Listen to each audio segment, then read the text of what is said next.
Yo, what's going on, everybody? It is straight out of Boston here, and today I'm back for episode number 25 of my Road to the Show series here on MLB 15 The Show with my starting pitcher, Jim Lowry here, taking on the Tampa Bay Rays in our 7th start of our 2017 campaign, and another interdivisional foe here.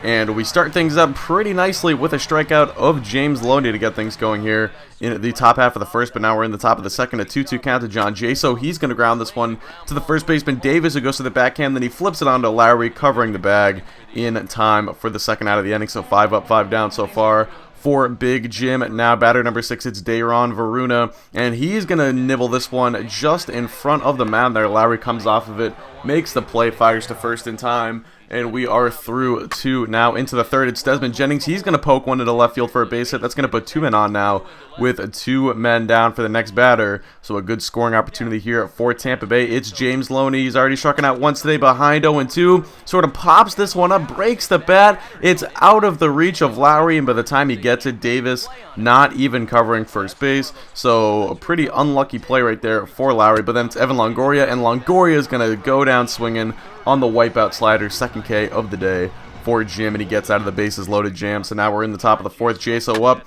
already a man on. He's going to ground this one to the second baseman. They go to short for one on a first in time, a 4-6-3 double play, and that will account for the first 2 outs of this inning. Now we're on to the top of the fifth. A man off for Grady Sizemore, who's going to poke this one into left field, and that's going to be a base hit. So now 2 men on with no men out for Tampa Bay, and an even better run scoring opportunity than they had last time. So let's see what they can do now. 0-2 count. That's going to be shot into deep right center field. That ball is back, and it will be caught by Adam Jones, but the runner's going to tag. So that's going to make it first and third now with just 1 man down, but still the double play a possibility here. 1-2 to Desmond Jennings. Slow roller up the first base line. Lowry only has 1 play. He'll go to first. The run comes home, and the Rays are on the board. But now 2 down in the inning for James Loney. 0-1 count. Loney takes it the other way to deep left center field. High, deep, and out of here. A 2-run home run for the former Dodger farmhand. James Loney continues to torture Jim Lowry. He has had some success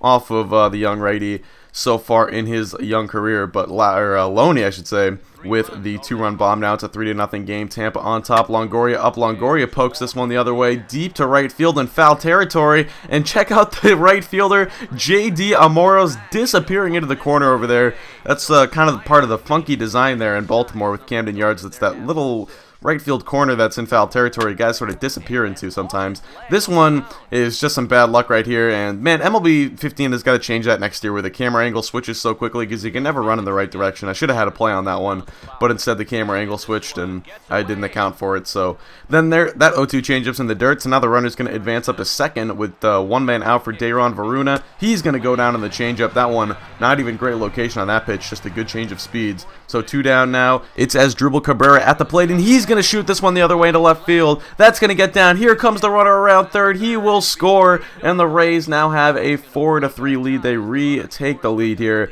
after the Orioles tied it back up at 3. Now Grady Sizemore up. Sizemore is going to go to field, and that will be caught just in front of the warning track right in front of the wall, I should say, there too. And I'm not even sure who our right fielder is that game, but anyway, Lowry's day would be done after that. 6 innings pitched, 4 earned runs, 9 hits allowed, and only 3 strikeouts. Not a good start out of Jim, but the Orioles picking it up. In the meantime, we get all the way back up to 500 here, 18-18 before our next start, and we're switching up the windup once again. We are going with Johan Santana this time around, and I actually would use that for my next 2 starts, so we won't be switching it up again before the end of this episode. But here's Francisco Lindor going the other way to deep left field, but man, I never really realized it, but this is kind of a big ballpark out here in Cleveland with that high wall out there in left. It's not really easy to get home runs out of this place. So you saw it right there. Lindor really put a good charge into that one. And then here is Jason Kipnis in the 3rd inning. Now we skip all the way ahead to the 3rd. That's going to put 2 men on with, I think, 2 men down for Cleveland here. So the next batter, actually 1 man down, is going to be Lindor. First pitch, he's going to ground this one to the second baseman. It's got to be quick to turn against Lindor, but they do it. A double play on one of the fastest men in baseball. How about that? Good infield defense right there by the Orioles. Now bottom 4-2-2 counts on Michael Brantley, and there's the first strikeout of the evening for Big Jim on the fastball up and in, and he gets Brantley to go down. Not easy to do. Brantley, one of the best pure hitters in baseball, but he strikes out there. Now it is Yan Gomes up 1-1 count, man on. He's going to ground this one to the third baseman. Machado goes to second in time, and Lowry's inning is over. He is through 4 now. Still no runs allowed, pitching a lot better than he did the last time out. Here is Justin Maxwell. Maxwell's going to go down on the high fastball, 97 on the gun. Strikeout number 2 for Big Jim. And now, as you can see, Lowry pretty excited about that one. Not really, he's just pretty much showing his typical expressionless face. But here's Gordon Beckham to deep left field. And goodbye, baseball. I tried to throw a little or I don't even know what the count was. I'm pretty sure I had 2 strikes on Beckham. And I tried to spin a curveball in there, and that one literally stayed right at the top of the zone. And, I mean, if Gordon Beckham can hit that for a home run, you know that's a bad pitch. So, anyway, still bottom 5 now. Here's Tyler Nequin up, or Nequin. I have no idea how to pronounce this guy's name. He gets down 0-2 off a pair of foul balls, and then strike 3 swinging on the changeup, down and away. So, Lowry bounces back. It was the just right after the home run he gave up. He picks up the strikeout on Tyler Nequin, or however you pronounce his name. Now here's Justin Maxwell up 2-2 count, and Maxwell's going to go down again for the second time today, once again on the high fastball. But now Lowry working into the 7th inning here. He is looking pretty good so far. Only 4 strikeouts on the ledger, but still pitching it pretty effectively. Now bottom 8 still in the game, only 1 run allowed, 87 pitches, and that would be strikeout number 5 for Lowry this time. It comes on the slider down around the ankles of the left-handed batter, Jason Kipnis right there, another guy who was pretty hard to strike out. But either way, now here is Yan Gomes up pitching into the 9th inning here at 109 pitches.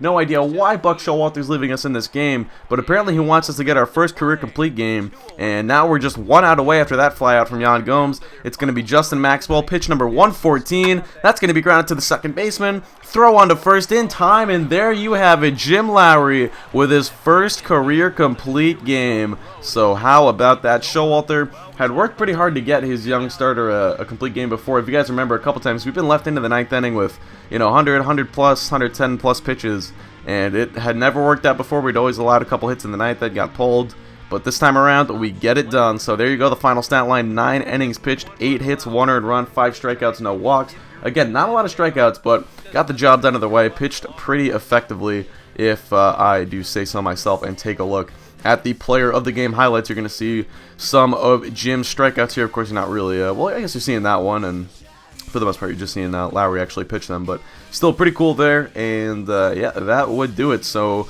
maybe Lowry's best start of his career. It certainly has to be one of them. You'd have to put it up there, but anyway, it is his first career complete game, 114 pitches. You know he's got to be tired after that, but we actually get a full week's rest before our next start here. We had 2 off days in the middle of the week, so we get a full 7 days, or a full 6 days of rest here before our next start. We're 20-21 now, taking on the Oakland A's. So here we are in the top of the first. It's Billy Butler up. Butler's going to ground this one to the second baseman, to second for 1, and it is not hard to turn 2 on Billy Butler. He is probably one of the slowest men in baseball. So anyway, now here it's top 2. Stephen Vogt up, only 5 pitches to get through that first inning. So here pitch count's still in really good shape, and Vogt's going to go down on the 3-pitch strikeout, up and in fastball for strike number 3, and that would be the first strikeout of the day for Big Jim. Now it's Colby Rasmus up. Rasmus down 0-1. He's going to shoot this one into the hole, but take a look at the play by the second baseman. I think that's Joaquin Arias getting the start over there today, and he ranges deep into shallow right field there to make the play. Impressive stuff there. And then Zobrist up now. He's going to ground this one to our shortstop, Danny Muno. Throw to first in time, and that would record the first out of the 4th inning here. So Lowry again, not really getting it done with the punch-outs, but still getting it done nonetheless. Here's Mark Canha up, and Canha's going to get down 0-1. Takes a change up there for 0-2, and then back to the fastball on 0-2, and we get him going down on the 98-mile-an-hour heater. So Lowry's second K of the day. Now it's Matt Duffy, who's made the trip to the other side of the Bay Area here, playing for the A's now. He goes down to the changeup, strikeout number 3 for Jim. Into the top of the 6th now. Still no runs across for the Oakland A's. And here we go now. That's going to get down 0-2, and on 0-2, it's going to be strike 3 swinging again on the changeup. Actually, strike 3 looking, excuse me, as that man was just browsing, and you can see the Orioles up there in Team ERA so far this year. But here's Craig Gentry up now, a 3-2 count. He's going to ground this one deep into the hole at shortstop. Shortstop's going to plant and fire, but it will not be in time, as Gentry, one of the fastest men in baseball, beats that one out pretty easily. Now he's stealing second here. Plawecki's throw down, not in time. A rare steal on Kevin Plawecki.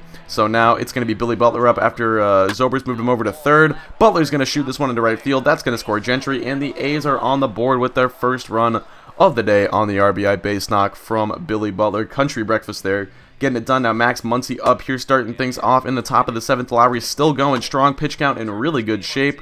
And Muncy's going to go down swinging. 96 on the fastball there, up and in. And that would get Lowry through 7. Now here we're 2 outs in the 8th inning. Zobrist is going to ground this one to the second baseman. Throw to first in time. So Lowry escapes the jam there. They had gotten a runner on third with a 2-out triple. So we skip ahead now, top 9. Lowry's still out there in 92 pitches. The 1-2 count to Butler. He's going to shoot this one to right field. That's going to get down, and it'll actually go all the way to the wall, but well played by the right fielder. And Butler, as I said before, not the fleetest of foot, so he ends up staying at first. But that would do it for Lowry, so no back-to-back complete games, even though the pitch count in much better shape this time around. And Butler would actually come around to score, and the A's actually came around to tie it up in the 9th. After Zach Britton gave up a grand slam. I think they took the lead, and then the O's tied it back up at the bottom of the 9th, and then put it into extra innings. Then they won in 12 or 13. So anyway, that is going to do it though. So the final line on Lowry: 8 innings pitched, 2 earned, 6 hits, and I think 5 strikeouts. So again, pretty good stuff from Lowry. Not getting it done with the strikeouts, but nonetheless still a good start. So anyway, that is going to do it. Hope you guys enjoy. Thanks for watching. I'm out. Peace.